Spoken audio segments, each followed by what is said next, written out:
საქართველოში 23 საათია. ყოველდღიური აბები ვასიკო ოდიშვილისგან. საღამო მშვიდობისა, თქვენს ტელეკუთებშია ყოველდღიური გადაცემა ყოველდღიური აბები ვასიკო ოდიშვილისგან და მე ამ გადაცემის სამყარო ვასიკო ოდიშვილი გახლავართ. ზორბა და შიშველი პრეზიდენტი გუშინ შავიზღვისპირეთის ყველაზე ლამაზ ქალაქში იმყოფებოდა და ბათუმის ტემპერატურასა თუ ტენიანობას სხვა ქალაქების კლიმატურ პირობებს ადარებდა. თუმცა მოუსვენარმა ჟურნალისტებმა მალევე გაარკვიეს, რომ პრეზიდენტის მონაცემები რეალური არ ყოფილა.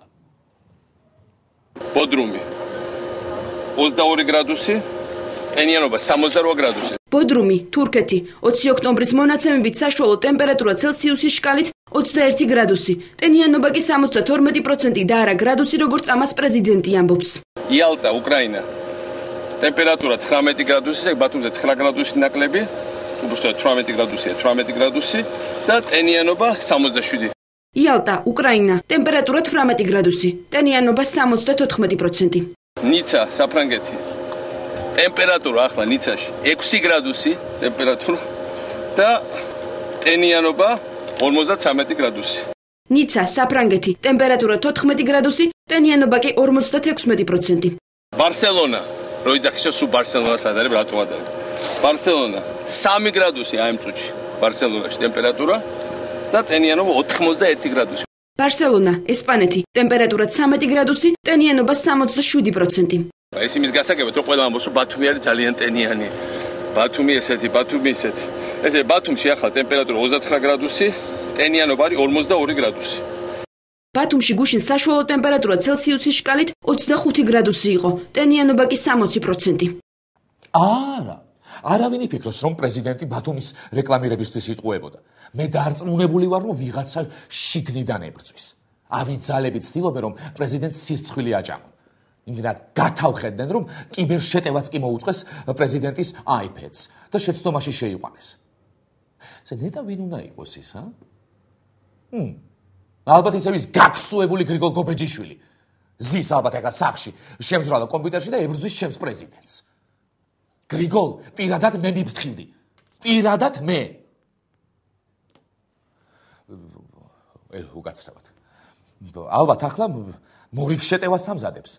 ზამთარში პრეზიდენტი ბაკურიანში რომ წავა და თავის iPad-ს აიღებს, გობეჯიშვილი მონაცემებს აუღრევს და პრეზიდენტს ათქმევინებს, რომ ალპებში თოვლი არ არის და ბაკურიანში კი ნახეთ, როგორი სასრიალო თოვლიაო. აისბერგები დნება, ხოლო საქართველო იყინებაო და 1000 მაიმუნობას ათქმევინებს. ისე მე მგონია, რომ გობეჯიშვილის გარდა სხვებიც ებრძვიან შიგნიდან. აი ახლა ჩემს გადაცემაში რომ გავიდა სიუჟეტი ტემპერატურასთან დაკავშირებით. ესეც ადასტურებს, რომ შიგნიდან გებრძვიან და მე როგორც კონტროლირებადი ჟურნალისტი მიყენებენ თქვენს წინააღმდეგ, ბატონო პრეზიდენტო. აღარ შემიძლია, ბატონო მიხელა მწნეხი სატანა. მოდით მიშველეთ. წამიყვანეთ აქედან. წავიდეთ შორს ქვეყნის დასალიერში, მხოლოდ მე და თქვენ. და იქ ავაშენოთ თავისუფალი დემოკრატიული და ბედნიერი საზოგადოება. წამიყვანე, მიშა.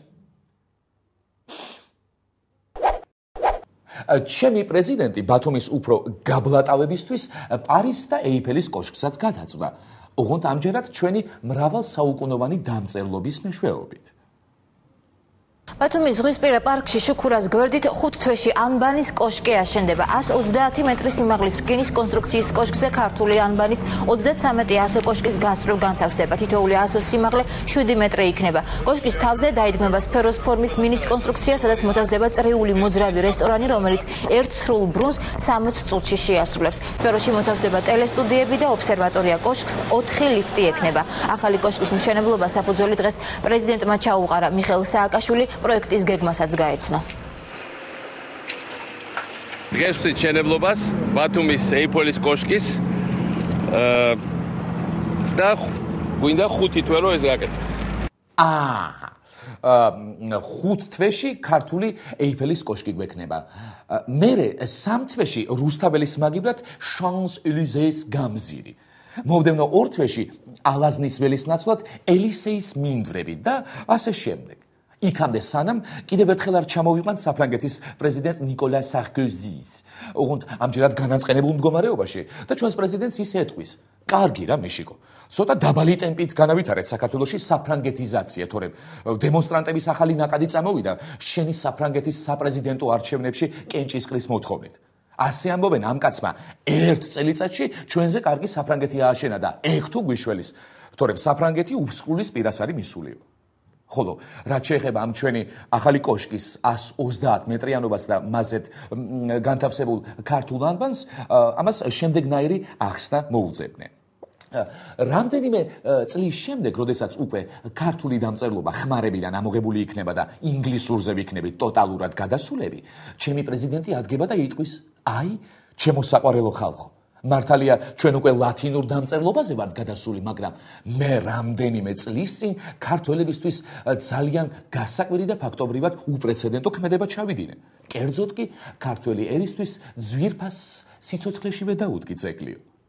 და კიდევ ერთი რამ, რაც მე ძალიან მახარებს, ის არის, რომ ქართულ ანბანში 33%-ია და ამიტომ გამოდის, რომ ეს კოშკი 130 მეტრი სწორედ ამის გამოა. თორემ ჩვენ რომ იაპონური დამწერლობის მსგავსი დამწერლობა გქონოდა, იქ 20,000 იეროგლიფია დაახლოებით.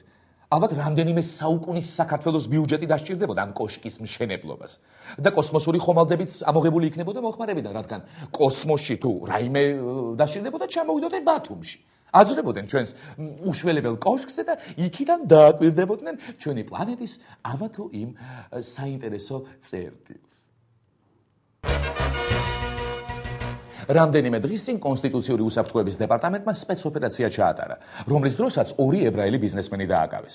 ეს ბიზნესმენები საქართველოში პრემიერ-მინისტრის ნიკა გილაურის მოწვევით ჩამოვიდა. დაკავებული ბიზნესმენების ადვოკატი ამბობს, რომ გავლენიანი პირების დაპატიმრება, რომელთაც უამრავი პოლიტიკოსი მეგობარი ყავთ და მათ შორის პრეზიდენტი ყურადღების მიღმა ვერ დარჩებოდა. არჩილ კბილაშვილის თქმით, არც ის დაიმალებოდა, რომ უცხოელი სტუმრები საქართველოში უშუალოდ პრემიერ-მინისტრის ხელმოწერილი მოწვევით ჩამოვიდნენ. ჩამოსვლისთანავე კი ისინი სამართალდამცველებმა დააკავეს. მთავრობა არის ერთიანი ორგანიზმი. ქვეყნის კეთილდღეობისთვის ყველა ვალდებულნი ვართ, რომ წელებზე ფეხი დავიდგათ და ერის საკეთილდღეოდ ვიმუშაოთ. თუ სოსო თოფურიძემ გვიხმო, უნდა დაუდგეთ გვერდში. არა აქვს ახლა ამას მნიშვნელობა ერი იქნება თუ ბერი. ამით ჩვენს ქვეყანას პრესტიჟი არ შეელახება. თუ საქმე ეხება დანაშაულს, ყველას შეუძლია მონაწილეობა მიიღოს მის გამომჟღავნებაში. ანუ ჩვენი დღევანდელი მდგომარეობა დაახლოებით ემსგავსება ლექს, რომელიც წითლების რევოლუციის დროს იყო გავრცელებული. მე მოვკლავ დედას, დავახჩობ მამას, თუ რევოლუცია მიბრძანებს ამას. ამიერიდან ყველა მოქალაქე ვალდებულია ნებისმიერ ინვესტორთან შეხვედრის დროს დაიმაგროს ფარული, ესე იგი, მოსასმენი მოწყობილობა, ეგრეთ წოდებული ჟუჩოკები. და ოფიციალური შეხვედრების დროს სოსო თოფურიძე ყურში უკარ ნახებს, თუ რომელი ხერხი იქნება მიზანშეწონილი, რომ ინვესტიცია ჩავადებინოთ ბიზნესმენებს. თუ წერილის მიწერა გახდა საჭირო ბიზნესმენებისთვის, არ გაბედოთ და თქვენი ინიციატივით არ მიწეროთ. საბოლოო რედაქტორებისთვის წერილი აჩვენეთ ბატონ სოსოს და ის წერილს უფრო მეტ დამაჯერებლობას შესცეს. ეს კი ინვესტიციების მოზიდვას ხელს შეუწყობს და მალე საქართველოს ბიზნესის კეთების სიმარტივით რეიტინგის სათავეში მყოფ ქვეყნებსაც კი გაუსწრებს. ახლა აბების ეთერში რეკლამიცინის დროა. რეკლამიცინი ჩვენს ეთერში. თუ ხართ ბიზნესმენი და ჯერ კიდევ არ გიცნობთ საზოგადოება, კონსტიტუციური უსაფრთხოების დეპარტამენტი გაძლევთ უნიკალურ შანსს თვითრეალიზებისათვის. მიიღეთ პრემიერის მოსაწვევი ინვესტიციების ჩადებაზე და თოფურიძე და კომპანია იზრუნებს თქვენი იმიჯის შექმნაზე. კუდი, ყველა გზა ჩვენთან მოდის. ყურადღება. ერთიანი ეროვნული ძალებით ხდება ქართული ანბანისადმი მიძღვნილი 130 მეტრის სიმაღლის კოშკის აგება. თანამემამულენო, დაუდგეთ ყველა ერთად და სანამ ჯერ კიდევ შემოგრჩენია ქართული დამწერლობა, მოვუსწროთ მას ძეგლის დადგმა. 7 ნოემბერს, დღის 12 საათზე, მთელი ერი შევიკრიბოთ ბათუმის ცენტრში და ყველამ ანბანის თითო 100 დავდოთ ამ დიდი ეროვნული საქმისთვის. ქართული ანბანის კოშკი. უფრო მეტი, ვიდრე ანბანი.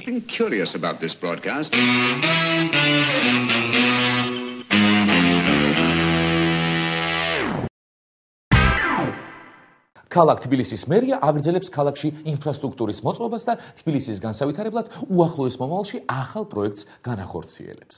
მასშტაბური სარეკრეაციო ზონა და დასასვენებელი კომპლექსი ქალაქის ცენტრში. ნიუ-იორკის ცენტრალური პარკის ანალოგი თბილისში გაშენდება. თბილისის ცენტრალური პარკის პროექტზე სამუშაოდ ნიუ-იორკიდან არქიტექტორები ჩამოვიდნენ. ზოოპარკი და მზიური არქიტექტორმა ზივ ლავმა ფეხით მოიარა. მას კონკრეტული დავალება აქვს შესასრულებელი. ამ ტერიტორიაზე ნიუ-იორკის ცენტრალ პარკის მსგავსი რეკრეაციული ზონა უნდა შეიქმნას. სკეპტიკოსების გასაგონად მინდა ვთქვა, რომ ამერიკა მართლა გვიჭერს მხარს ქართულ-ამერიკული ქარტიის ფარგლებში. თორე ხარს რომ არ გვიჭერდნენ, ვინ მოგცემდა ნიუ-იორკის ცენტრალ პარკის ანალოგის თბილისში გაშენების უფლებას. თქვენ კიდევ ამის დანახვა არ გინდოდათ. დიახ, ეს აღსანიშნავი მოვლენა არის. ვინაიდან მოსახლეობას აღარ მოუწევს ამერიკაში სიარული ამ პარკში სასეირნოდ და ეს მისასალმებელი. ამდენი უხერო და უშნო პარკის ნაცვლად უკვე საერთაშორისო სტანდარტების შესაბამისი პარკი გვექნება. თუმცა სავარაუდოდ მარტო ამით არ შემოიფარგლება ეს მხარდაჭერა. ალბათ უახლოეს მომავალში ნიუ-იორკის მერია მოგცემს უფლებას თავისუფლების ქანდაკების ანალოგიც ვიქონიოთ თბილისში. ამიტომ შეიცვლება ქართლის დედის ქანდაკება. იმ ხელში, რომელშიც ქართლის დედას ხმალი უჭირავს, ამ ხელს აღამართინებენ მაღლა და ხმლის ნაცვლად ბეისბოლის ბიტას დააჭერინებენ. იმიტომ რომ ხმალი აგრესიულობის გამომხატველია, ხოლო ბიტა კი სპორტთან და ჯანსაღ ცხოვრებასთან ასოცირდება. რაც შეეხება მეორე ხელს, ფიალის ნაცვლად დააჭერინებენ ჩიზბურგერს ორმაგი ყველის ფილფიტით. და ასე კიდევ ერთხელ მივანიშნებთ, რომ ამერიკულ კულტურას უდიდეს პატივს ვცემთ.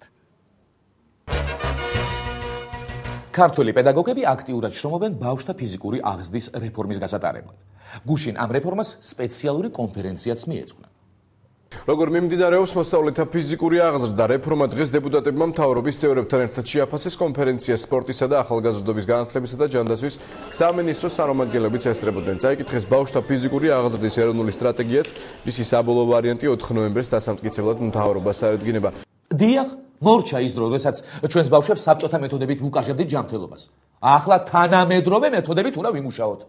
აი მე მართალი არ მინახავს სპეციალური დოკუმენტი, რომელსაც ჩემი ხელისუფლება ამ რეფორმის გატარებისას დაეყრდნობა, მაგრამ რადგან ამ ხელისუფლების მოღვაწეობას აგერ უკვე 7 წელია ვუყურებ, ძირითადად ვხედავ იმ მეთოდებს, რომლის მეშვეობითაც ბავშვების ფიზიკური აღზრდა მოხდება. პირველ რიგში მთავრობას სურვილი აქვს, რომ ბავშვების უმრავლესობას არ უნდა ქონდეს უბრალო პურის ყიდვის საშუალება და ძირითადად უნდა იყოს მშიერი. მშიერი უფრო მოძრავია, სხარტი და ელასტიური. შესაბამისად მეტ ენერგიას ხარჯავს. და მეტი ენერგიის ხარჯვა კი დადებითად მოქმედებს კუნთოვანი მასის ჩამოყალიბებაზე. ამის გარდა ისიც მოგეხსენებათ, რომ ჩვენს ხელისუფლებას ქართული ცეკვის გაკვეთილების დანერგვა და ამით ქართული ცეკვის გადარჩენა უნდა. ეს კი თავის მხრივ მეორე მიზეზია, რომელიც ბავშვის დამშევას ამართლებს. რადგან როგორც ძველი ქართული სიბრძნე გვასწავლის, არაფერი ისე არ უხდება ერთმანეთს როგორც ცეკვა და შიმში.